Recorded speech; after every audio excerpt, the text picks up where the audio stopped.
Right, today we're working on the 335i. I've got Dave from MiMShed behind the camera helping us out.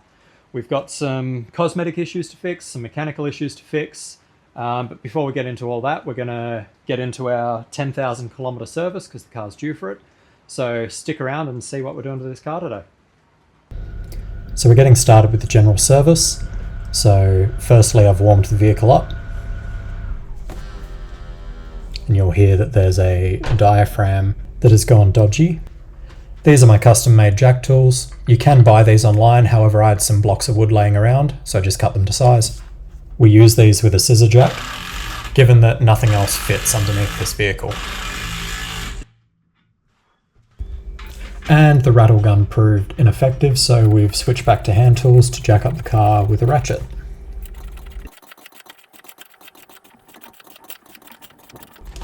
We'll be using this Ryco filter to replace the one that's in the vehicle already. It's the same make and model, and as you see it comes with a new copper crush washer that we'll need to make sure we put on the drain bolt.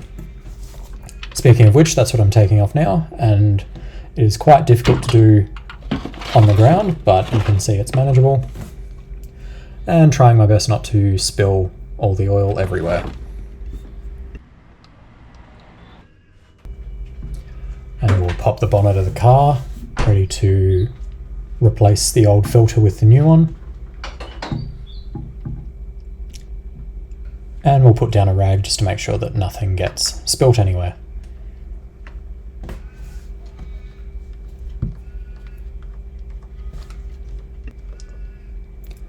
Removing the filter whilst the oil's draining helps the oil drain quicker. And we're once again being careful not to spill anything so we don't have to clean it up later. Over to the workbench now. Whilst the oil is still draining, we're replacing the aforementioned copper crush washer with the new one.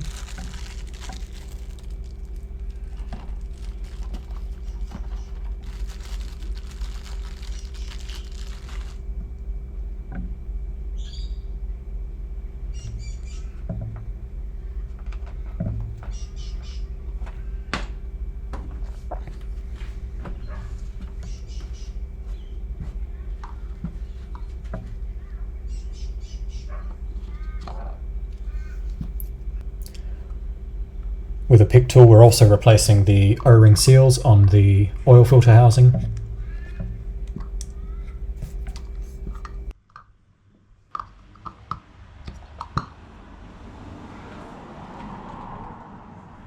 Before putting these new seals on, I've lubed them up with the remaining oil that was in the top of the filter housing, and then once they're on, I'm using a little bit more to make sure they're well lubricated for when the filter housing is replaced into the engine.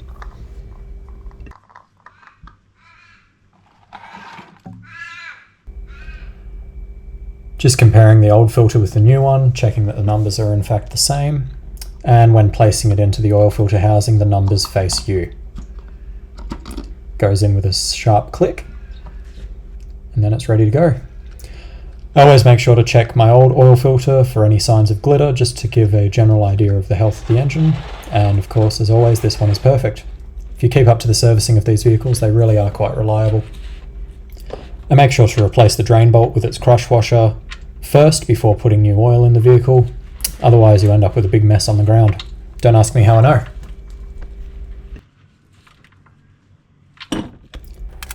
Before replacing the engine oil, I always set the vehicle back on the ground, as it makes it easier for when we're doing the electronic oil level test. It's also safer when you're working on the vehicle to have it on all four wheels so that it doesn't come off the scissor jack.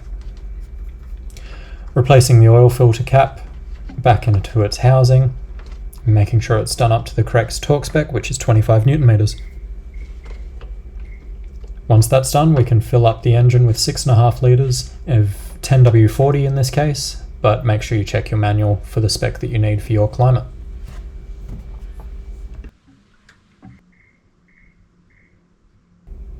And of course, we do this perfectly without spilling.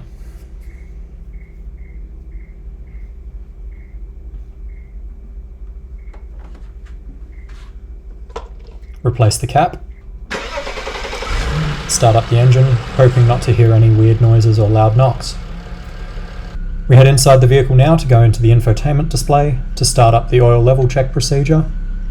And you can follow what's on screen here if you're following along with your vehicle. Takes a few minutes, the oil has to heat up, so whilst we're doing that, we're going to go into the dash and reset the service light. Again, if you're following at home, follow what's on screen. We're just using the check control buttons to adjust the settings. So that's the oil service light there, and we're just going to reset that. I find that BMW's service intervals are a lot longer than what I like. I service this vehicle every 10,000 Ks. And as you can see, we're up to the top with the oil level. All right, next we've got to replace the washer pump. And if you own a BMW of this generation, you probably think this should be in the 10,000 kilometer service because you're probably replacing them every year anyway. So let's get this wheel off and get it replaced. So if you were smart, you would have known your car needed more work before you took it off the jack. But anyway, here we are putting it back up in the air again to take this front wheel off. My rims have a security nut, so that's what I'm placing in here. Yeah.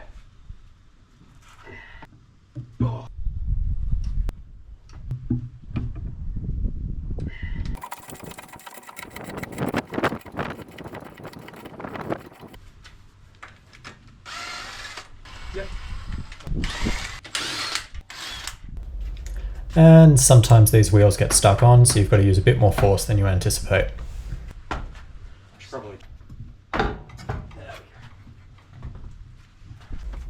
Next, the inner guard has to come off.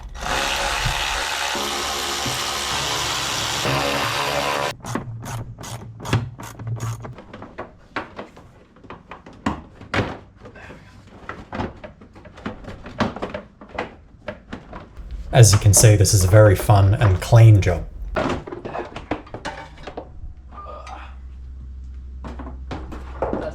And once this is done, it's only one bolt to get the windscreen washer fluid reservoir out of the car.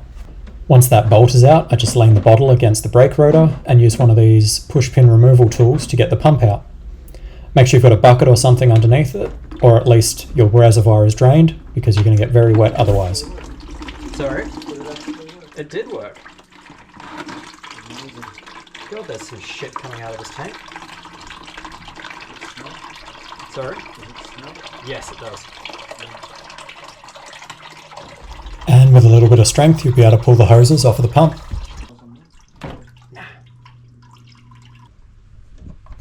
The new grommet can go in, followed by the pump, and then you can reattach all the hoses.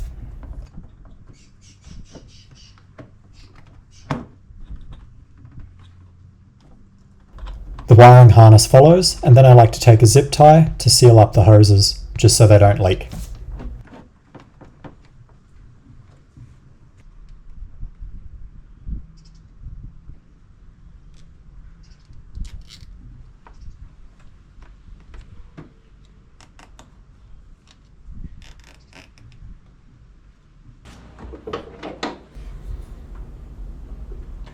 The bonnet gets reopened, and then we fill up the reservoir with some fresh water, making sure not to spill again.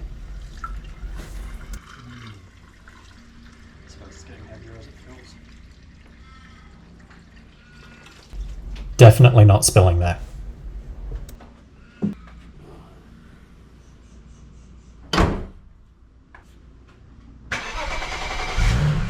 Then, as always, we like to start the car and test before reassembly, just in case something isn't working as it should. Alright, if you're eating, look away now, because this next bit's going to be disgusting. Look at this. Look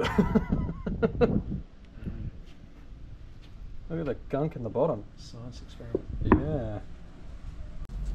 Once you're done looking at the science experiment that came out of your fluid reservoir, it can go back in the vehicle and be reattached with that one bolt you took out earlier.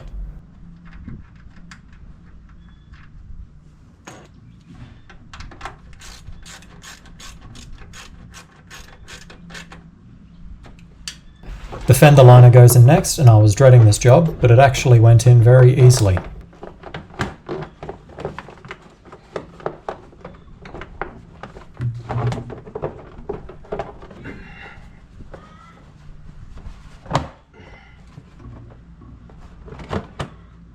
Wow, that was surprisingly painless. The wheel can go on next, making sure to hit your jack with it, just to make sure the car's secure.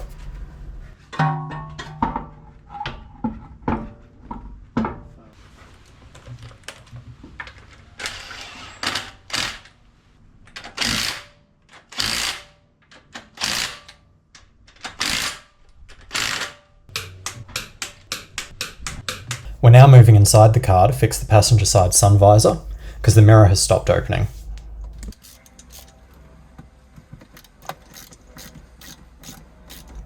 This is a very simple job, held in with only 3 Phillips head screws and 1 harness.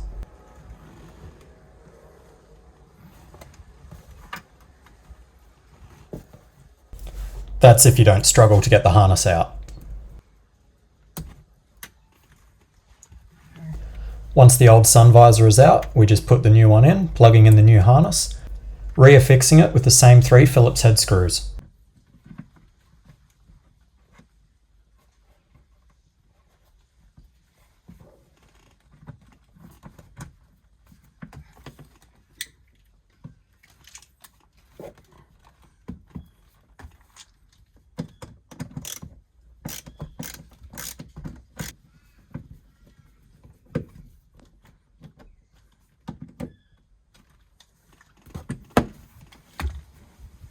That. Moving on now to a very typical issue of the E90 platform, the cup holders. I've got one cup holder here, the passenger side, that won't open, and then the trim that I'm removing now is also cracked, so we're going to be replacing that.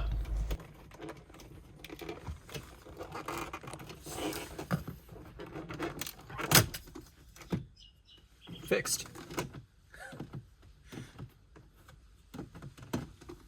Not fixed. Why is that getting stuck?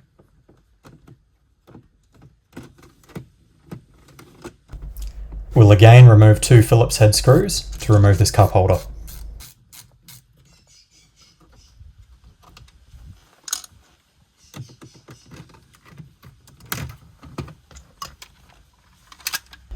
We're going to employ the most sophisticated repair technique here.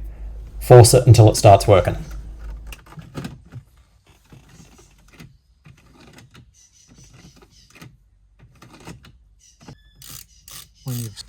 It only just stopped working recently. Let's try it with the old trim first, just in case the trim's causing issues. Because I don't want to break the new trim.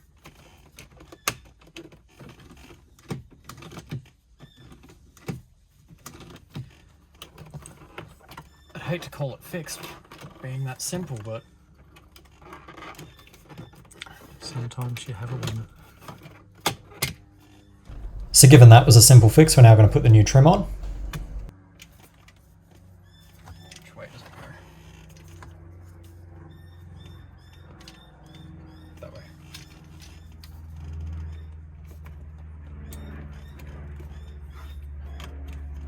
Nope. This trim is wrong. These clips are in the wrong spot. Okay. I'm gonna have to get back onto the supplier for that one. And that's why this was hanging out, is that clip's broken. Yeah.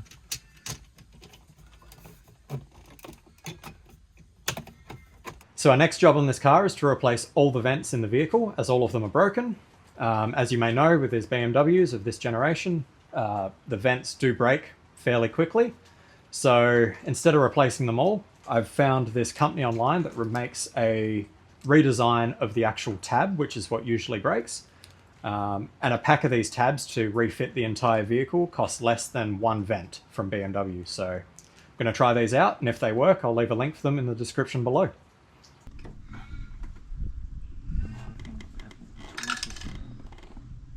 Yeah, some needle nose tweezers maybe. Oh.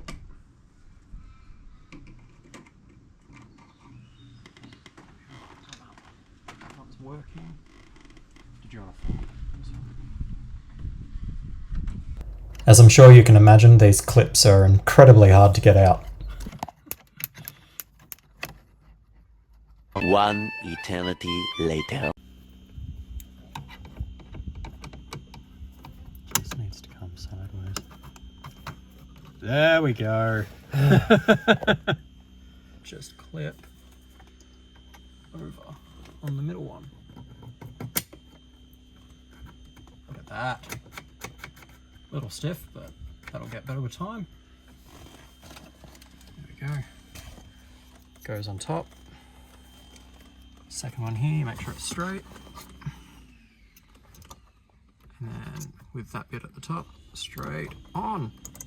Nope. That's why you make sure it's straight.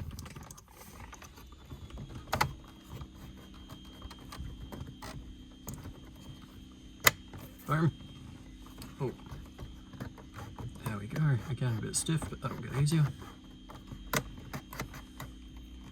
Perfect. Moving back outside the car now, we're going to replace this rear badge. As the chrome's coming off it, it's starting to look a bit ratty. Whatever was used to affix this badge to the car worked incredibly well because I could not get it off with a pry tool. There is goo on it. So I decided to bring out the big guns, being the partner's hairdryer.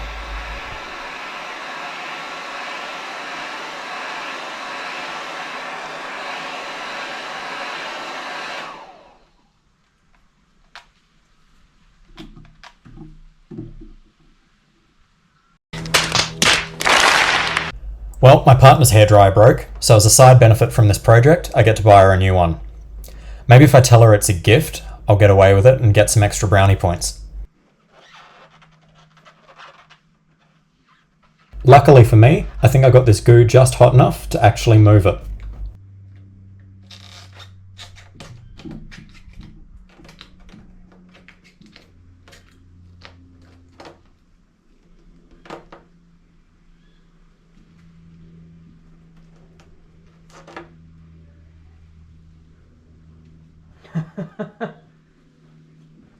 So this is an aftermarket badge, and they just use the butyl, no push pins. I'll do those.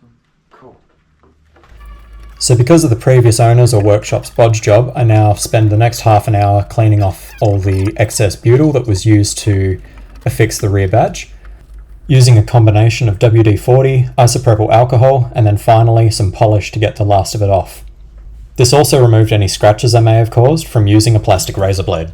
Before reattaching the new badge, I make sure to go over the paintwork one final time with some isopropyl alcohol to clean off any excess polish. This is the difference between the new and the old badge. The new genuine badge comes with its own butyl, as well as some push pins for alignment, so I don't have any risk of repeating the bodge job from the previous workshop or owner. And with a bit of pressure, the new badge is attached. Sticking with the back of the car, the button to actuate my boot latch has lost a lot of its rubber, so we're going to be replacing that. This is a fairly easy job. Again, it's only 2 clips and a pigtail to swap it out.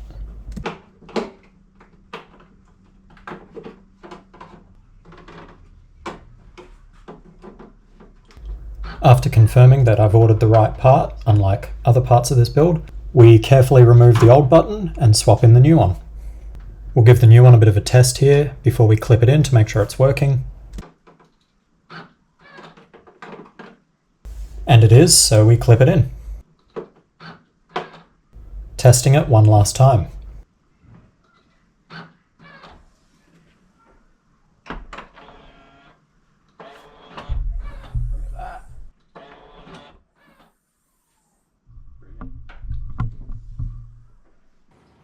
So I've ordered a new taillight circuit board because the one in the driver's side of my vehicle has stopped working. I've gone with this one in particular because it's an aftermarket design and the globes are socketed, which should make repairs easier in future. So let's get this out of the vehicle and get it installed. So to begin with this repair, we remove this plastic cover panel from the boot of the car, which is situated underneath the roof mechanism. The clip's still on it. We then remove the harness that's connected to the circuit board, followed by the 3 bolts that are holding the whole light assembly in.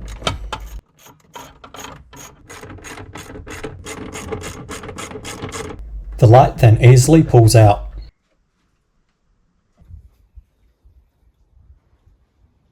Cool. Heading back over to the workbench again, we use some needle nose pliers to remove the remaining 2 harnesses connected to the circuit board, before removing the screws that hold the circuit board to the light assembly.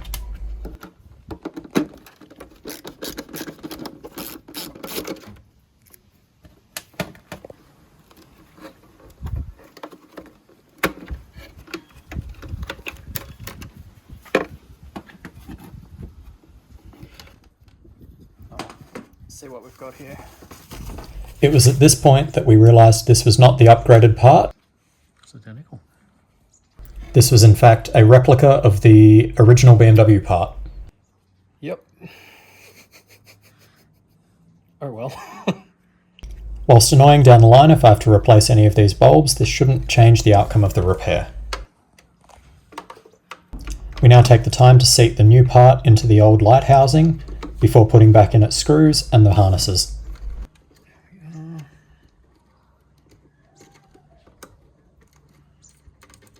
We make sure to take our time with this part because these harnesses use quite a thin gauge wire and are quite fiddly.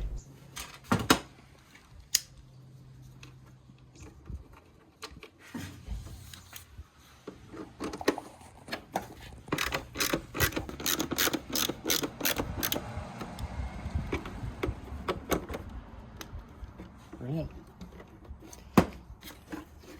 Let's test it works and get it back in the car.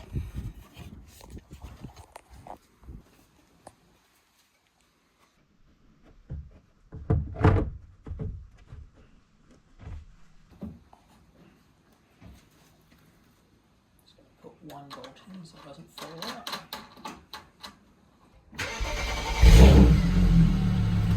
Brake light. Reverse light. Indicator. Tail light. Oh. Tail light. That side working. Well, that's annoying.